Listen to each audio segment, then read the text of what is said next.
All right. All right. Hello, everyone.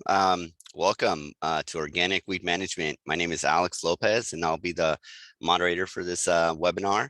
I work for the City of Santa Rosa Stormwater and Creeks Department, and we are sponsoring this event. We also we sponsor any events with Our Water, Our World, and Streets to Creeks. This will be Suzanne will be leading the webinar, and yeah, well, I'll speak about any money saving city rebates at the end. So if you have any questions, just put it in the chat. Thanks, Alex. I really appreciate it. So yes, let's get started. So what we're going to talk about this morning is, first, I will start with an introduction to the Our Water, Our World program, or OWOW program. Then we're going to briefly talk about what weeds are, and understanding that many of the weeds, or a good handful of the weeds I'm talking about today, will be edible plants. So I always get those comments. So I'm talking about dandelions. They are edible, but a lot of times we're going to, they're in the wrong place. So weeds are all going to, I'll talk about the definition of a weed, and we'll go from there. And then I'm going to share some identification tips, because identification is key. We'll talk about prevention strategies and effective weed management tips, and then we'll talk about the weed killers, the eco-friendly herbicides available on the market, and then resources. And I will be going through slides for probably about a good 40-45 minutes, and then we'll have time for your questions after. But as Alex mentioned, please go ahead and drop those questions in the Q&A, and any comments and or anything you'd like to share, go ahead and drop in the chat. And Alex will be moving through those as we go through the slides. So one thing I'd just like to share, the City of Santa Rosa's website has past webinars that you can view. This webinar is being recorded and will be able to be posted for viewing, most likely at the beginning of next week. And then upcoming webinars and other classes are going to also be on this web page. So it's srcity.org/workshops. So the Our Water, Our World program is a program designed to bring awareness between pesticides and water quality. And this program has been around since the late 80s, early 90s, so quite a while. And we partner with retailers that sell pesticides. So local garden centers, hardware stores, home improvement centers, and so forth. You might recognize our materials the next time you're in a store, either with the literature rack kiosk that's on the left, which is fact sheets, these one sheets that will provide eco-friendly and less toxic pest management for specific pests such as ants or aphids, rats and mice, so forth. As well as QR codes. You'll start to see QR codes throughout our stores that we partner with. And then there'll also be these little blue shelf talkers that we put under eco-friendly products to help you identify which products are going to not be a threat to our waterways. You can find more information at the Our Water, Our World website, or go ahead and scan that QR code with your phone right now. So we like to connect the beautiful watershed we live in with our gardens, because our gardens here, at least if you're joining us from this immediate area in the map on the left, is our garden is within the Russian River watershed. And something I just like to share is that when we get rain, we do like to get, we're hoping to get more rain than we've had, but when we get rain, all that water that isn't absorbing immediately into the soil is going to move and run towards the nearest stream or creek that then flows to the Russian River, that then flows straight out to the ocean. How that relates to our gardens is that anytime we are using any type of product or chemical out in the gardens, this would be a pesticide, this would be a synthetic fertilizer, this might be some type of a cleaning agent if we're washing windows and so forth, or if we're changing the motor oil on our car. understand that then when we do get any type of rain, or if there's an irrigation break or any type of water overflow, it's going to move those residuals of those products, those chemicals and synthetic fertilizers off our property and into either the nearest creek or stream that goes to the river, or into some type of a storm drain that drains straight out to the Russian River that goes out to the ocean.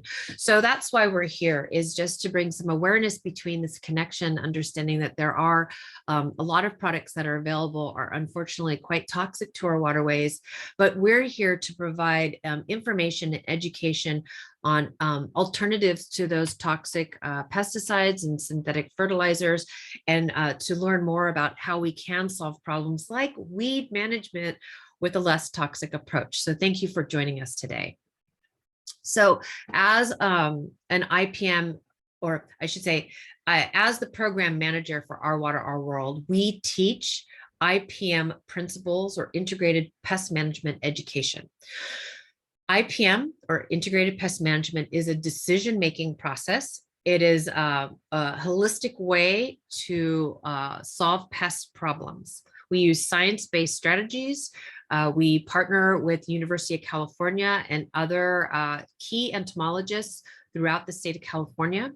And we learn how to identify the problems. Oftentimes what we see are symptoms of a problem, but we really want to look at the garden as a whole and see where's something out of balance. So right now, weeds are out of balance. They're out competing our desirable plants. So we start to ask some questions so we can identify the problem. But sometimes weeds, they're telling us a story, which I'll share in a minute. And so we can help change the environment to favor the plants and make the weeds less, popular or less strong. And then the other question we have is, can we live with it? In some cases, and I'll show you a picture of my front lawn, which is primarily just weeds, but we just mow it, and that's how we decide to live with it. But prevention is a big part of integrated pest management, which I'll share. And identification is key, because if we can't identify what the problem is, or in this case, what the weed is, it'll be really hard to manage it. And then with IPM, we take action steps, and those action steps are called controls. So cultural controls, which would be increasing the health of the garden, in this case, increasing the health of our desirable plants, decreasing the health of the weeds so that they don't flourish. Mechanical controls would be the tools that we use to, in this case, manage weeds.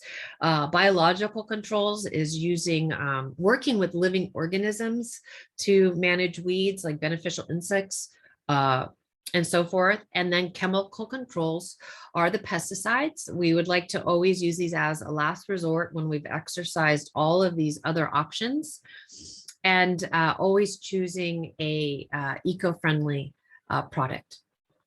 All right, so let's dive in.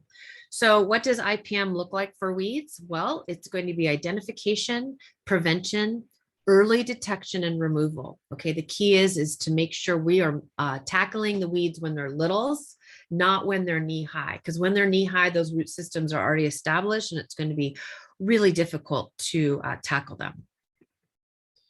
So I always like to start with, a little phrase. A weed is a plant that has mastered every survival skill except for learning how to grow in rows. So a little humor to our program today. So what is a weed? In my garden, the true definition, if you look it up in a dictionary, is a weed is a plant that's growing in an undesirable place. And in my garden, I've got so many beautiful food crops and desirable flowers that like to reseed and establish themselves in other areas of the garden with ease. So for instance, chard and kale are very common. They pop up in my paths and walkways and areas of my garden where they just don't belong. So it's always hard for me to decide if I have to remove that plant or if I can just bear with it because it's a food crop that is so valuable. Borage is another one that likes to reseed and pop up with a lot of ease. Now, I know that they are beautiful food for our pollinators, specifically our bees, during these cooler winter months, but borage cannot grow everywhere in my garden. So I will have to make some hard decisions to, thin these plants out. and make sure they're only growing in areas that I want them to grow. The weeds are pretty tricky. They have a good, they're very smart. I feel like they can really disguise themselves and make themselves look like our desirable plants. So I recently saw a program where the instructor was sharing how the carrots growing in the garden look very similar to Cal poppy seedlings. So the California poppy seedlings and the carrot seedlings both look very similar. California poppies are desirable, but in a carrot bed, we would want to make sure we're thinning those out also to give the carrots room to grow. So the UCIPM has this amazing weed gallery that I'd encourage you all to check out to help you identify the weeds that are growing in your garden so that you know if they are, what they are, who they are, and how to manage them. So getting to know our weeds, the weeds are broken down into 3 categories. They're going to be annual weeds that sprout from seeds and have a 1-year life cycle. Biannual weeds also sprout from seeds, but only live 2 years. So the first year they're growing pretty strong. The second year is typically when they'll go to flower and then have seeds. Not always the case, especially with Queen Anne's lace. I see it as an annual weed in my garden. And then the perennial weeds, which will have a life cycle of 2 years or longer, and they grow from seeds. They grow from their roots. They grow from seeds and from their roots, so they can spread by seed, but they're really regrowing every year from the root system. And the root system can look like a tuber, a corm, a bulb, a stem. So stems can root very easily on these perennial weeds, and then also their roots. And some examples would be Bermuda grass, oxalis, and yellow nutsedge. And when do we see these weeds? Well, again, they're divided into 2 seasons. So cool, rainy season, which is kind of now we're almost ending that part of the season and we're moving into our warm summer season. So that's why oxalis, which is that pretty little yellow buttercup weed that pops up at the minute we get some rain. But I can share right now, it's already dying back. So it is very seasonal. Okay. So for those of you that are battling oxalis, it's really just short-lived. But when it pops up, it is very overwhelming and quite alarming when it shows up in new areas. And then warmer season weeds are going to be plants such as our annual purslane, our Queen Anne's lace, perennial bindweed, crabgrass, and so forth. So this is very helpful to identify, to understand when we'll see these weeds. Okay, so let's look at some IPM actions. Let's look at cultural controls to manage these weeds. These will be how we adjust the environment to make it less desirable for weeds to grow. So when we look at weeds, if we look at our environments, we're going to notice the soil, and we're going to see that in acidic soil, there are certain weeds that grow, such as the sorrels, dandelions, plantains, stinging nettle, and so forth. So if we want to make those weeds less abundant, we're going to change that pH. And so weeds that favor more alkaline soil or that have a higher pH, those numbers above 6.5 or 7, this is going to be our Queen Anne's lace or chicory or salad burnet. And so if we want to reduce those weeds, we would lower that pH, make it a little bit more towards neutral or acidic. Poor soil, weeds that thrive in poor, nutrient poor soil are going to be mugwort, thistles, vetch, sheep sorrel, and yarrow. Yes, see, some of these plants are actually desirable for some, but problematic for others. And then nutrient-rich soil, those types of weeds we would see would be lamb's quarters, purslane. I always see purslane popping up in my raised beds where I've added a lot of organic matter, a lot of fertilizer. But purslane, in my eyes, is also an edible plant, and it's actually creates a nice carpet that will prevent other undesirable weeds from showing up. Irrigation and drainage. So for me, and when I worked as a professional gardener in a lot of different for different clients and different properties, I always saw weeds as a really nice indicator. So weeds that grow in wet or poor drainage soil, whenever I saw that purple loosestrife or the purple dead nettle, I would know, or even chickweed and dock, I would know that there was an irrigation break or there was something going on that wasn't allowing, there was too much water happening. So that was always my indicator to just get a little bit more curious and check out, is there in fact an irrigation leak? Did something break, or is there a problem? And then weeds that are growing in really dry soil, the mullein, the mustards, the thistle, I would look and see if maybe there was an irrigation break and the irrigation isn't even getting to that part of the garden. And then weeds that grow in hard, compact soil, again, the field mustards, the dock, the thistle, the quackgrass, these are indicators that maybe I need to add more compost to the soil to amend that soil. When we amend the soil with compost, we're improving the drainage and the water holding capacity, but in a good way that actually allows water to infiltrate and to evaporate out. And then also adding mulch, a nice layer of mulch on top of the soil protects that soil. It reduces that soil compaction. Now we can aerate the soil, but we really want to be mindful that we're not tilling it up too much. And I'll share why in a moment. And then some weeds are hitchhikers. And what I mean by that is they just enter our garden. You know, they've come from either our clothing, from a hike, a lot of times on our socks or our shoes, or if we have hired gardeners that come in to provide some type of lawn mowing service, those weeds are coming in on their equipment. Weeds can blow in with the wind. They can show up in our potted plants. Sadly, I've actually introduced some weeds to my garden that came from the nursery. They can come in on our pet's fur from running around a neighbor's garden or from the local parks and wildlands, and then also from birds and other wildlife that enter our garden. So as I shared, we want to reduce disturbing the soil. So I will only disturb my soil at time of planting, when I will dig up the soil and amend soil, and then plant my plant and backfill with that amended soil that's been mixed with compost and my native soil. But then I'm also putting a nice 2-inch layer of mulch around that soil, the plant's root zone. Okay. I want to reduce disturbing soil whenever possible, because what happens is that weed seeds such as crabgrass, for instance, or Bermuda grass, they go to flower. Then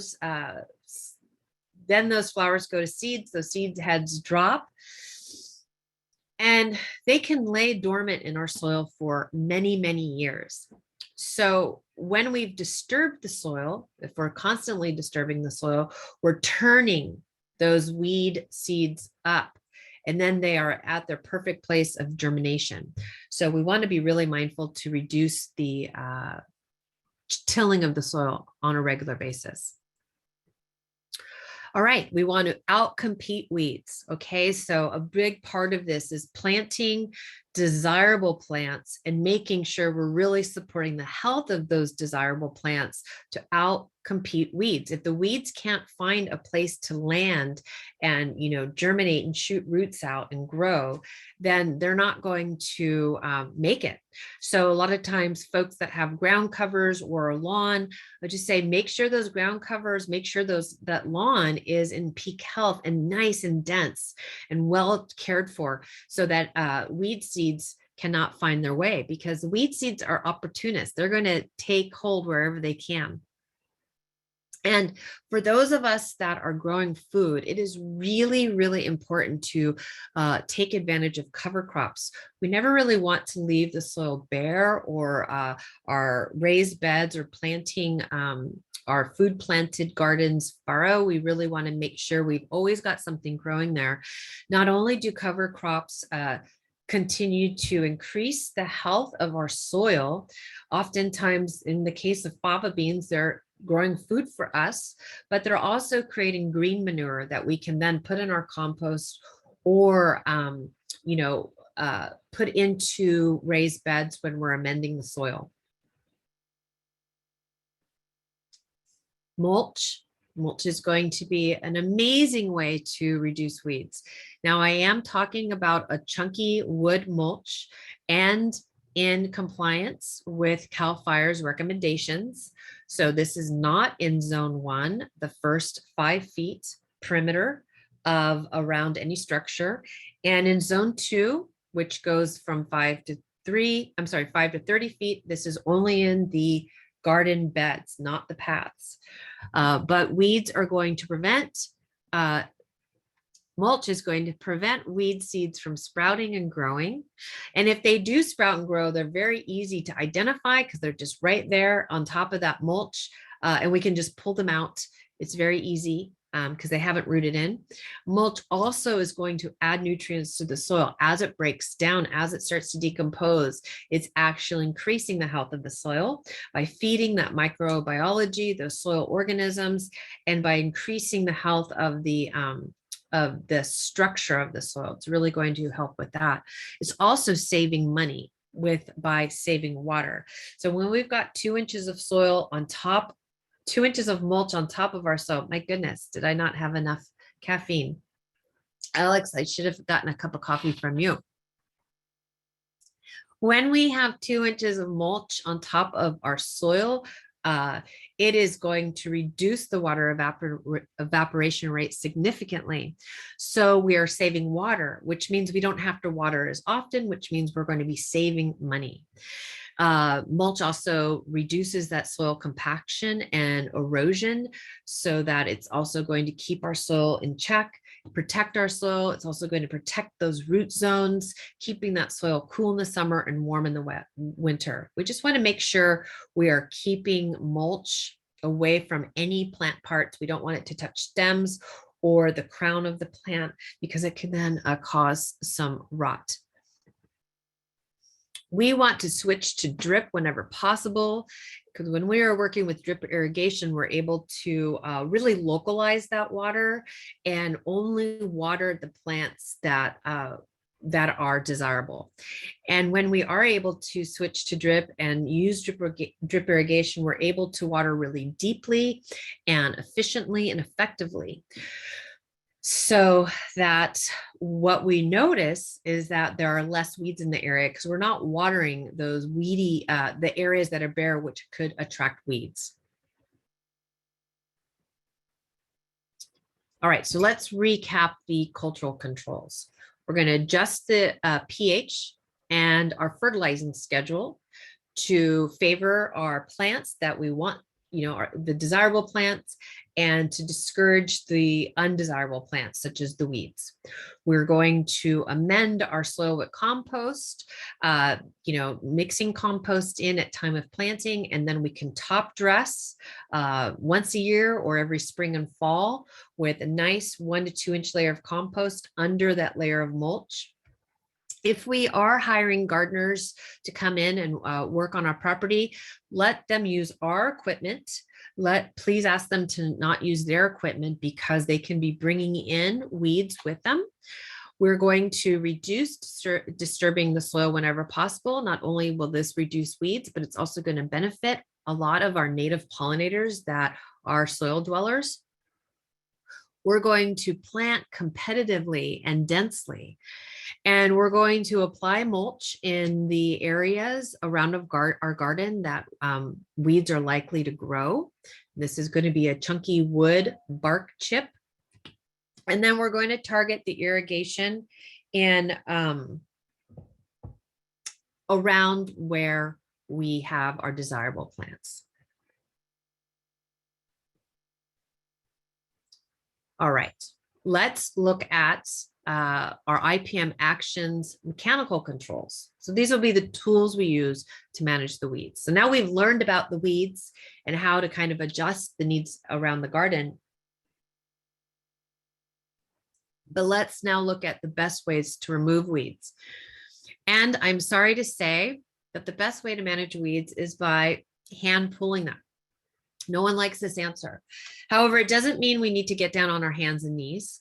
I personally like to go out and maybe spend 15 minutes through in certain areas of my garden. I'll just tackle small areas at a time and hand pull. I find it very relaxing. It's very zen for me to pull weeds. It also gets me in there to see what's going on with my other plants. However, it's not for everybody. I understand, especially with larger areas, it can be really overwhelming, but there are so many types of tools on the market nowadays to manage weeds.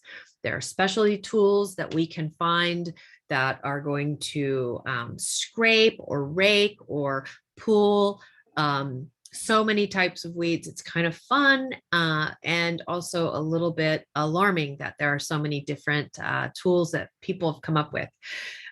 Heavy duty weed pullers. These are really cool. I've seen these at some of the larger farm supply, landscape supply stores. It's always exciting for me when I get to see one of these in action, because it literally is just pulling up something that has a trunk about the size of my wrist. You can just rip it right up. So this is hopefully none of us are faced with weeds to this capacity, but I just wanted to share because I always get excited when I see one of these in action. But some of the tools that also are going to be very helpful, weed torches are very easy and effective to use, however, not to be used during the dry season. Okay, I know a lot of us live in fire zones, so this is a very sensitive topic. So please, if you're not comfortable at all with this, I apologize for even showing it, but it is not for everyone. However, during the rainy season, when those first weeds emerge, this is an excellent tool. I have a gravel driveway, and this is how we manage those little weeds that just sprouted in the gravel driveway. Also very excellent to use around cracks and crevices and in gravel walkways. So just wanted to share that that's an option. Weed steamers. We have started to see weed steamers at trade shows, and they are starting to be used with cities and municipalities and more commercial use. We're hoping to see these enter the consumer market within the next couple of years. We're very close. I think the price point has just been too high for some retailers to bring in, but I do know a couple Ace Hardware stores that sell the homeowner's version of this, and you can also look online to have a peek and see what's available. But weed steamers are very effective, and they're going to work in a very similar way, or almost exactly the same way as the weed torch. We are just burning down that plant tissue, which will then kill the weed. And then we work with line trimmers and mowers. So these are two tools I am using on a regular basis when we are out of the rainy season, or when things have just gotten too, grown up too fast, too tall, too fast. We are really looking at managing weeds when they're just about 1 to 2 inches. And then when things start to get like ankle tall and definitely shin high, we need to mow them. Oftentimes they're too hard for us to pull, or we need to get a shovel out to get that root system. And then of course, throughout Sonoma County, it is not uncommon for us to see grazing animals. This is my neighbor's goat, Ocho. He's very sweet. He does an amazing job weeding my neighbor's property. So just know that this is an option. And those of us that live in more urban areas, if you've got a large property, you can even rent goats and other grazing animals to come and take care of those weeds for you. Sheet mulching is an excellent tool. I am a huge fan of sheet mulching. It's layering those cardboard boxes that we get in the mail, overlapping them by about 6 inches so that you do not see the soil. You do not see anything that's underneath it. We want to make sure we've layered a number of layers of cardboard. I always like to go 2 to 4 layers of cardboard and then overlap it extremely well. And then I'm going to put no less than 3 inches of chips on top of that cardboard. Now you can do a layer of compost below or on top, but as long as we're topping that compost with that mulch, we're in good shape. A note about bringing in materials in bulk. So it is very common for us to get a load of wood chips from the local landscape supply, our local arborist, or even get a load of compost for those big planting projects. However, understand that these materials are really intended to be moved into place, or at least not in front of the house or not in the street by the end of the day. And if the materials or if the load is so large and we are not able to move all that material into place upon receiving it, it is advised that we tarp it really well to make sure that these particles aren't going to blow down and get into the storm drains, because they actually can clog the storm drains and do quite a bit of harm. So just be mindful that when we receive these materials, we want to make sure they're out of the street by the end of that day, and that if they're not completely moved, we're going to tarp it really well. And then also just a little tip about landscape fabrics. This is a little bit of a warning. They're made from, harmful chemicals. These are not natural materials. They're typically, plastics. They will compact the soil. So not ideal if we are using them around planted areas. That's actually going to cause some stress to the root zones of our desirable plants. Weeds will inevitably grow through them. And so it's going to make it really difficult to weed. When we pull those weeds out, we're actually pulling the cloth with it. They can be expensive. They do break down over time. You'll notice the weed cloths, landscape fabrics, and other weed blocks will have a year spanned on it. So I'll say 3-year, 5-year, 15-year. The longer the year, which is the duration of time that fabric is guaranteed to exist in the landscape, the more expensive they'll be. And as I mentioned, the existing plants will suffer. Nutrients will not be able to really work into that soil to help support the microorganisms. If there is an irrigation break, it's really difficult to identify or repair. And yeah, what we're learning, a lot of us are learning that we tried it once, didn't really go the way we planned, so now we just avoid using them. Sheet mulching is a much better option. And then when we have weeds, we want to really manage them at first sight. So not when the soil is wet, but a couple days later when that soil is dried out some, we can go out there and we can hand pull them, or we can hoe them at first sight when the soil has dried out a bit. We don't really want to be walking on wet soil. It compacts it. We can use the weed torch or steamers, but by all means, the biggest takeaway I'd like you to go home with today is to just do not let these weeds go to seed. We really want to avoid that, because we might be pulling one weed, but if we inoculated that area with hundreds of seeds, we're just in for it for a number of years. Perennial weeds. Okay, so this is full disclosure. The picture on the left is my front lawn, and it is primarily weeds, though we do try, but we're not one to irrigate it. It doesn't get any irrigation when it's not raining, so it does turn brown by August. But in the meantime, we're going to really dig them out at first sight. We're going to pull them or cut them down, mow them. We can use the weed torch or the steamer. And here, check this out. When we're using a weed torch or a steamer, we're spot weeding. So we can actually kill the weeds in a lawn area without killing the lawn, because we're just targeting that weed. We're going to take advantage of sheet mulching to smother the perennial weeds. But again, please do not let them go to seed. And some helpful tips for weeding, especially really challenging weeds like blackberries, poison oak, and cow thistle. Weeds on our property can get really overwhelming. So we want to prioritize the weeds. So if we've got an area like where we first moved into the place I live now, it was all weeds. So we went through and focused on the harder, more challenging weeds, such as the perennial weeds, the ones we really wanted to avoid. So that was the blackberry, the poison oak, and the cow thistle. We wanted that first sight. When first sight of emerging, we pulled them. And yes, blackberries and poison oak, you can pull when it has first emerged. Those root systems are not very deep.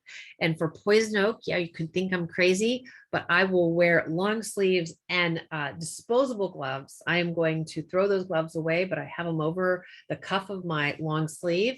And I'm out there, I pull, I put them in a paper bag and put them into the trash. They do not go into the green waste bin because that is not okay for anybody that might be on the receiving end of that green waste material. But then what we're going to do is I'll just wash my clothes and be very careful and clean up with Technu. Another thing I can share, as I mentioned before, you start small. You work in small areas at a time, taking that 15 minutes, taking a break, coming back to it that same day or another day. And that really reduces the anxiety of a big space. And it really gives you a lot of support because you see this instant gratification and how great it looks. You can invite some folks in for a weeding party. That's what a couple of our guests today emailed me beforehand saying, they forgot and they're actually had agreed to join some friends to help weed their garden. So it's a lot of fun.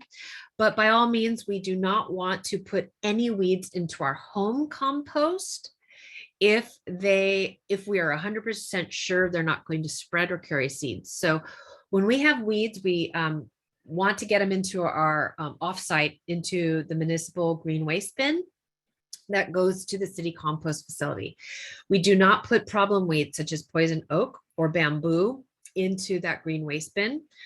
But on our own property, we could put them in our compost as long as we know that they're not going to spread by the stems or any part of that plant, or that they are not carrying any seeds, because these plants will not break down in our compost. Our composts typically don't get hot enough for long enough to actually kill the weed seeds or any other pathogens. And then we want to be really mindful that we're not planting a pest. And I'll share a little bit more about that in a moment. And then for those of us that battle with oxalis, sometimes this is a word we just don't even want to bring up because it just makes us so angry. It is not impossible, but it takes a lot of effort to manage and to eradicate oxalis. Someone after I've presented this program a number of times already during this winter season, and I get this question a lot. You've mentioned all of these ways to manage oxalis with in eco-friendly ways to manage oxalis. However, none of those worked for me. So is there a chemical herbicide I can use? Such as glyphosate or 2,4-D. Some of these are more toxic herbicides that are on the market. And I went to the UC IPM website to read about oxalis. And at the bottom, it says that these are an option. These commercial synthetic herbicides are an option. However, all they're doing is top killing. Okay, so they're only killing the top. They're not killing all those bulblets. So if that's the case, then we can work with eco-friendly herbicides to top kill, or we can go through and mow or hand pull because they're not able to kill the bulblets. But every time we hand pull the oxalis or any weed, that plant is now not able to photosynthesize. And even though there might be energy in the root system for it to grow, to push a new growth of plant, if we hand pull again at first sight, it is not able to photosynthesize. So over time, we're actually weakening the plant. Now, oxalis could take a number of years to eradicate enough where we're just out hand pulling for 10 minutes after the first rain. But it is an effort, and we have to be extremely persistent. If we just wait until they're already at flower before we get out there, that plant has a lot of energy to continue a whole nother season of reproducing. So it's really tackling them at first sight. It's not impossible, but it's a huge effort. So planting, don't plant a pest. So I mentioned that in the slide, 2 slides back. So what we've learned throughout the state of California is that even though we see these beautiful plants at our local garden centers, over time, some of these are bad actors. Sometimes they will spread, they will reseed with ease, just like my chard and my kale and that borage, and they actually will take over an area and become a problem. So this is a personal experience. A lot of clients in Marin during the 90s loved having the Helichrysum, the licorice plant, as an accent plant in their containers. I'm sure it was a trend throughout the Bay Area, not just Marin. But then I moved to the East Coast for a while to further my education in the horticulture industry. And when I came back, this plant was on the invasive plant list. And sure enough, I was on a hike on Mount Tam, one of my favorite hikes. And on the west side of the mountain, I came around a turn, and there it was, blanketing the entire west side of this slope on Mount Tam. I was horrified. I felt that I single-handedly caused this problem. I know it wasn't just me, but we are learning on a regular basis what plants are problems, and there are a lot of nurseries that will have joined the plantright.org campaign, which they will not bring in plants that are problematic.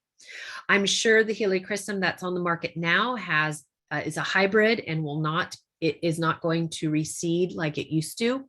But you can get more information on the California Invasive Plant Council's website and also on plantright.org. All right, so we're going to finish up with talking about chemical controls. These are going to be the herbicides. So what about using pesticides? Well, there's some things to keep in mind. There are many really good eco-friendly herbicides on the market nowadays.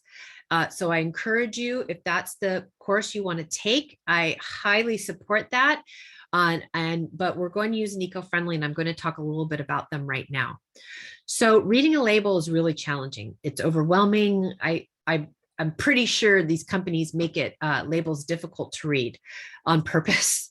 But first of all, straight out the gate, we see this product. It says for organic gardening. So this is a registration. This is a proper registration that they've paid for. They've gone through some scrutiny to prove that this is registered for organic use. Not all products will have these types of logos on them.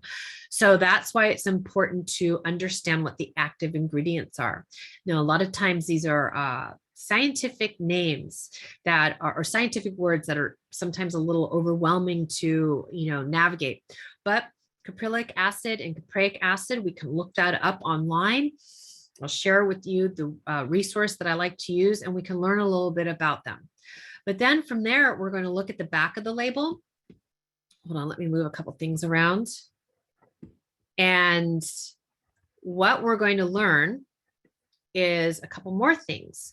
So I'm going to use the example of crabgrass. So first, I'm going to see that crabgrass is on the label. So now I know I can use this product on crabgrass.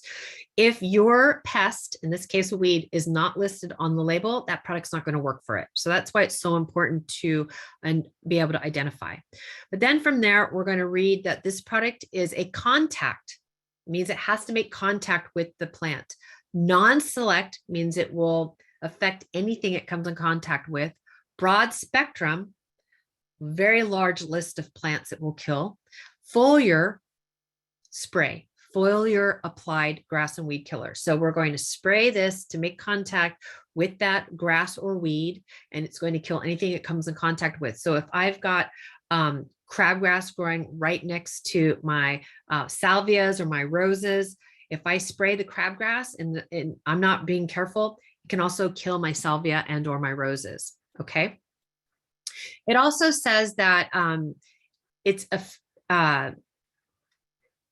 it will only control actively growing emerged green vegetation. So actively growing means when it's has just emerged, as I shared, not when it's knee high and already has dried off. And then this product does not translocate, which means it does not move through the vascular system of that plant. Okay, let's look at the next one. This can kill many types of grasses and weeds. It is a wonderful alternative solution to synthetic grass and weed killers. And again, it does not translocate, and it is rain-proof once it is dry. It is people and pet safe when used as directed. So it is really important. All eco-friendly products are going to be safe for us to use when we're using them according to the label's instructions. Now we're going to look at the some more notes that might be over here in the label. And then we're going to also read the precautionary statements, which is going to be on every single product that's registered as an eco-friendly. So understand it does say there are some hazards to humans and animals if we're not using it in accordance to the label. Okay, so that's what that means. All right. We want to understand how these products work. So I'm going to go through this briefly. Let me just move a couple more things around. Okay, so narrow spectrum select weed killers. Those are going to only kill a very small or short list of plants, of weeds. It's select, so that means, like, for instance, broadleaf weeds in a lawn. It's only going to kill those broadleaf weeds in that lawn, and it will not kill the lawn. So broadleaf is what it's going to affect, not those blades. Broad spectrum non-select means just what we looked at. It's going to kill a very large list of plants, and it is not discerning. It will kill anything from grasses to broadleaf weeds. Contact kills means it has to make contact with that plant material to kill it. Systemic or translocated herbicides or pesticides means it's absorbing through the vascular system of that plant. Pre-emergents are used to inhibit weed seeds from germinating or from sprouting.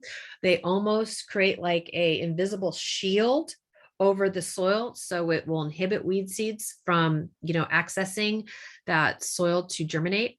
Post-emergents are used after that weed seed has germinated and they've started to grow. That's what the terminology is going. You'll see this type of terminology on all of these herbicides. Timing is really important. So some herbicides are going to kill weeds very quickly. So they're burn down or top kills. Okay, so they're just going to immediately kill. We want to take advantage of the heat of the day. We want to herbicides, regardless if they're eco-friendly or synthetic, if they're the glyphosate and 2,4-D, all the other ones that we want to avoid, or if it's an eco-friendly, we need the temperatures of the day to be above 55 degrees, or they're just not going to be as effective. We want to take advantage of the heat of the day. So if we know it's going to be a good 75 degrees or 65 degrees later day, great time to get out there and use these products. Understand that it could take a little bit of time. If we're using a product that is a translocator, that means it's moving through the vascular system of the plant. It could take about a week or more until we actually see that product actually doing what it's intended to do. Some herbicides can persist in plants and soil for longer periods of time. So that's why we always want to go towards the eco-friendlies, because they're not really going to be lingering too much. And some active ingredients are more likely to move through the soil and groundwater. So those are the ones we really want to avoid, specifically because we want to reduce that aquatic toxicity. No pesticide is risk-free, not even herbicides. So we want to really look at the unintended consequences of using these products, regardless if it's a synthetic or an eco-friendly. And especially if we're going to use a do-it-yourself homemade remedy, we want to be really cautious, and I'll share it in a moment. We want to be careful with drift. If there's a little breeze of 5 miles an hour or more, that pesticide is going to move to non-targeted plants. We also want to be very careful to not contaminate the soil or groundwater. We want to make sure we're always applying these products properly, and we do not want to overuse them. They can also damage the soil microbiology, and more is not better. This is actually glyphosate drift on a rose, this picture. So if anyone has roses and their roses are emerging, those little new sprouts are emerging to look like this, that means someone in the neighbor or someone on the property used glyphosate. All right, let's talk about DIYs for a minute, because this is a super popular topic that comes up all the time. So there's a recipe that's on the interwebs called dish soap, salt, and vinegar, and it kills weeds. Well, let's just break that down. First of all, dish soap. Anything that we're buying that isn't Castile soap is not dish soap, is dish detergent. And this goes for eco-friendlies or not. Please have a look at the ingredients or active ingredients of that product you're using. If you can't find it on the label, you can go on their website and it'll be listed there. In the case of Dawn dish soap, which is the #1 most popular product I hear about, it has a number of ingredients that cause acute aquatic toxicity, or are likely human carcinogen, and a groundwater contaminant. So just be aware that if we're making a DIY, which I'm not in favor of, please make sure you're only using Castile soap, which is under the brand name of Dr. Bronner's, or Whole Foods has one under their 365 brand. And I'm sure Trader Joe's does as well. I'm sure there's other brands out there too, but the takeaway is Castile soap is the only pure soap on the market. Salt is highly detrimental to the soil, to worms and other soil organisms. When we add salt to our soil, we're actually making it not a desirable place for any other plants. So if we ever want to plant desirable plants in that area, we're ruining the soil, so they will not thrive. And then vinegar. Vinegar must be used with extreme caution. All right. So household vinegar, the type of vinegar we buy that we are making our salad dressings with or pickling with, that's going to have about 5% acetic acid. And that is not going to be strong enough to do any type of damage to plants, let alone weeds. 11% acetic acid is going to be strong enough to burn skin and cause eye damage. Okay. Horticulture vinegars, those vinegars that we can buy now at our local hardware stores and garden centers that are designed for killing weeds.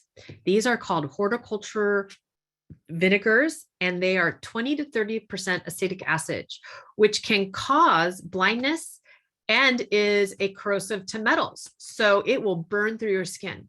So please use extreme caution if you're using a horticultural vinegar.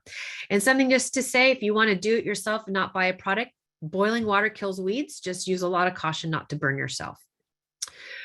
These are some awesome resources for you. These are on the handout that I shared with you in the email. I will be emailing it out again. But if you're curious about what the active ingredients do, the mode of action, and how to use it, please reference the National Pesticide Information Center. It's super user friendly, and they are not sponsored by any pharmaceutical or pesticide company. Again, we're going to go to the UCIPM website to learn about weed identification. And we can go to the Our Water, Our World website to read this awesome fact sheet about managing weeds in the garden.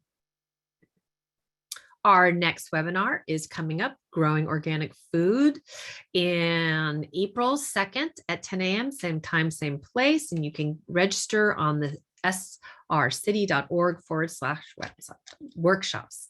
With that, boy, that was a lot of information. Let's have your questions.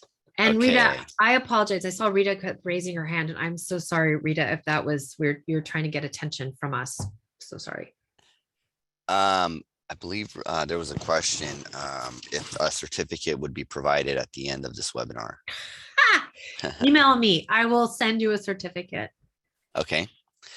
So let's go to our first question. We wanted do you recommend any weeding tools that could help with as far as instead of pulling, so if you're experiencing hand pain?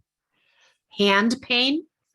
Yeah, there are so many amazing ergonomic tools on the market right now. I was just going to kind of go back to that picture. This picture on the left, that's my arsenal. That's my personal hodgepodge of tools. But what I can share is there is an awesome UC Marin Master Gardener named Toni Katoni. If email me later or I'll email her resource. She is a expert at tools that we can use that will not hurt our body. So in the garden, okay. So Toni Katoni, she has a YouTube channel and she can also be found. She's got a website, Toni Katoni .com maybe. Anyway, if you can't find it, I can get that for you later. Okay, thank you. Next question, bittercress. How do you get rid of it?